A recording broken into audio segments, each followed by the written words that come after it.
Peringatan penting kepada penonton Unite TV yang dihormati. Kami memohon kerjasama anda untuk tidak berkongsi di ruangan komen akan kata-kata kesat serta bahasa lucah, terutama kalau ianya menyentuh isu-isu agama, bangsa dan kedaulatan serta keharmonian negara. Anda dilarang sama sekali untuk tidak berkongsi komen-komen kesat dan lucah, terutama kalau ianya menyentuh subjek institusi diraja serta sensitiviti kaum. Pihak Unite TV tidak akan bertanggungjawab di atas apa juga komen-komen negatif yang dikongsi. Pihak yang mengeluarkan mana-mana komen negatif harus bertanggungjawab di atas perbuatan mereka, terutama apabila ianya melibatkan tindakan undang-undang. Jika ada pihak ketiga menyunting serta menayangkan kandungan program Unite TV di platform media sosial masing-masing dan suntingan program tersebut menimbulkan kontroversi dan salah faham, pihak ketiga tersebut perlu bertanggungjawab di atas tindakan mereka. Terima kasih di atas segala kerjasama yang diberikan.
Sila like, share, subscribe dan tekan loceng untuk mendapat makluman segera program-program akan datang.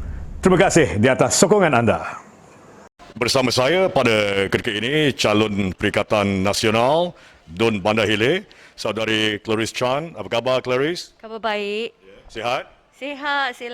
Sihat walafiat. Penat? Hari ini hari yang terakhir ya, final push ya? Ya, betul. Final push. Okey, Clarice, yang menarik PRN ataupun Pilihan Raya Negeri Melaka pada kali ini banyak dicalonkan ya, pencalonan calon-calon wanita daripada pelbagai parti yang ada. Pendapat Clarice sendiri selaku seorang wanita kan? Silakan. Sebagai seorang wanita, saya rasa sangat kagum dan bangga untuk pilihan raya ini ada banyak wanita yang involve. Jadi saya rasa ini adalah permulaannya untuk sebab ini hanya pilihan raya negeri. Lain-lain negeri pun boleh ikut PRU akan datang. Yes, ikut jejak Melaka. Dan yang menariknya, kalau kita nak bercakap tentang women empowerment ya, semalam satu pengumuman yang maha penting daripada pucuk pimpinan Perikatan Nasional, pencalonan Dato' Wira Mas Ermiyati selaku Ketua Menteri Melaka wanita yang pertama jikalau Perikatan Nasional memenangi PRN pada kali ini. Ini satu berita yang gembira, yang baik untuk wanita sendiri. Saya memang rasa berita ni memang sangat menggembirakan sebab wanita sekarang diberi peluang untuk memimpin. So untuk jika dia betul-betul dapat menang di kawasan Tanjung Bidara, Datuk Mas, saya harap dia menang dan ini akan memberi wanita lebih confident untuk saya. Kalau saya menang juga, kita akan memperjuangkan hak asasi wanita. Ya. And then saya yakin dengan kebolehan, keupayaan Mas Datuk Mas untuk memimpin negeri Melaka. Okay. Kita semua dah tahu Dun Bandar Hilir merupakan kubu kuat DAP dan sudah semestinya DAP memenangi kerusi ini dengan majoriti di PRU 2018 11,000 lebih ya. Adakah Saudari Clarice berkeyakinan untuk mencipta kejutan ataupun upset pada PRN kali ini? Memang kawasan Bandar Hilir, Dun Bandar Hilir adalah kubu kuat DAP. Saya pun tahu sebab mana-mana saya pergi banyak orang cakap saya undi roket. Tapi bagaimanapun saya harap pengundi-pengundi akan memberi peluang kepada akan melihat pada keupayaan dan kebolehan calon. Look at the individual's capability. So saya harap pengundi-pengundi akan be wise in voting. Yes. Apa isu-isu lokal ataupun isu-isu setempat yang perlu dilalui oleh penduduk di Dun Bandar Hilir? Adakah isu banjir juga satu isu yang besar, dan apa yang Saudari Clarice akan lakukan jika terpilih sebagai adun di Bandar Hilir? Okey, di kawasan Bandar Hilir kita tak ada isu banjir. Okay. Ada, kalaupun dia tak selalu berlaku.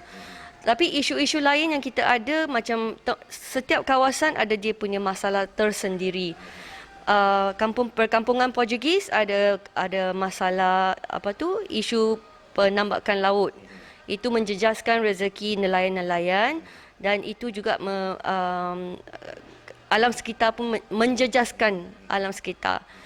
Kawasan lain macam kawasan yang lebih ramai penduduk-penduduk Cina, mereka rasa dulu mereka tak dapat cari YB yang the incumbent. Bila mereka ada masalah, mereka tak dapat cari dia. So mereka nak seorang pemimpin yang kalau mereka ada masalah, mereka telefon, pemimpin akan berada di sisi mereka, akan menolong mereka. Bukan hari ini pun tak apa, ada follow up.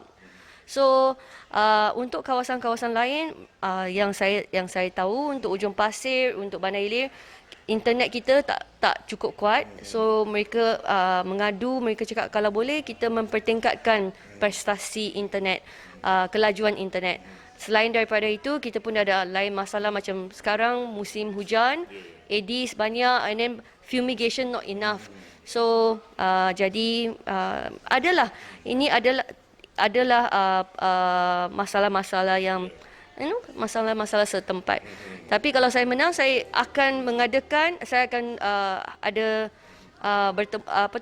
meet the session dengan penduduk-penduduk kawasan-kawasan yang Town hall session, is meet the resident session.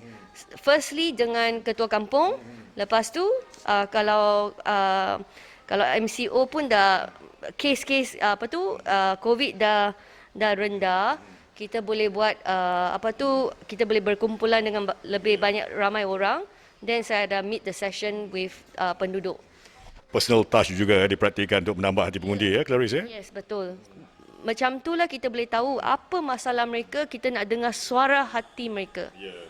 Clarice, kalau kita lihat kebelakangan ini, kemelut politik negara yang asyik bergelora, pandangan peribadi Clarice, adakah ianya akan memberi kesan sedikit kepada jumlah pengundi yang akan keluar esok untuk mengundi? Pendapat peribadi Clarice, adakah jumlah peratus pengundi akan lebih daripada 50% ataupun mungkin akan menurun?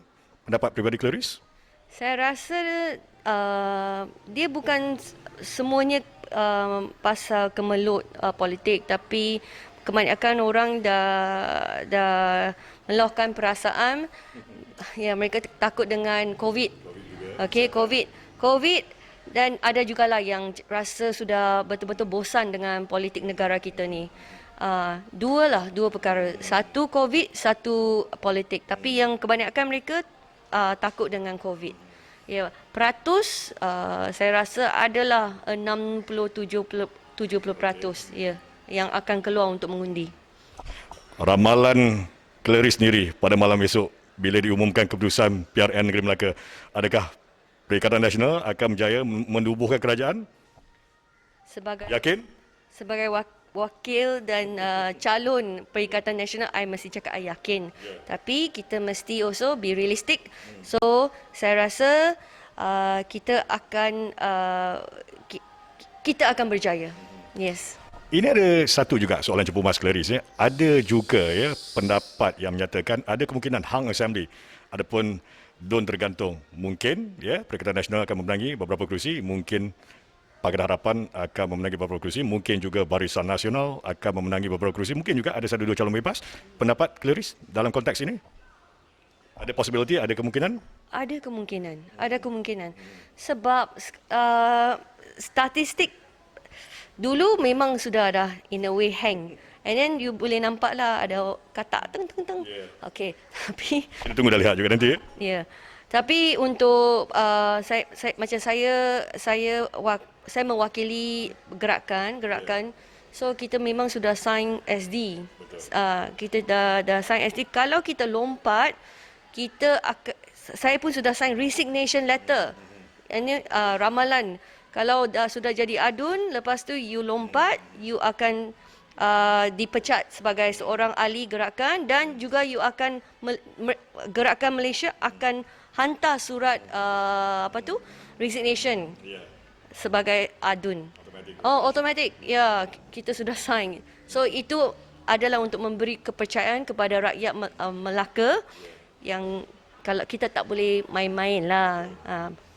Tahniah kepada Parti Gerakan Rakyat Malaysia ya kerana membuat inisiatif tersebut. Clarice. Hai rakyat Melaka, saya Clarice Chan Ming Wang. Saya adalah calon Perikatan Nasional. Saya adalah calon untuk Bandar Hilir N22 nombor 4. Saya harap rakyat Melaka akan keluar mengundi esok, tapi mesti jaga SOP, jaga kesihatan. And undilah Perikatan Nasional, undilah saya, Clarice Anak Jati, Bandar Hilir. Jadi jangan lupa ya, rakyat negeri Melaka keluar mengundi beramai-ramai esok, jaga SOP pada masa yang sama. Saya Bani Raizan, Unite TV. Terima kasih kepada Clarice Chan. Terima kasih.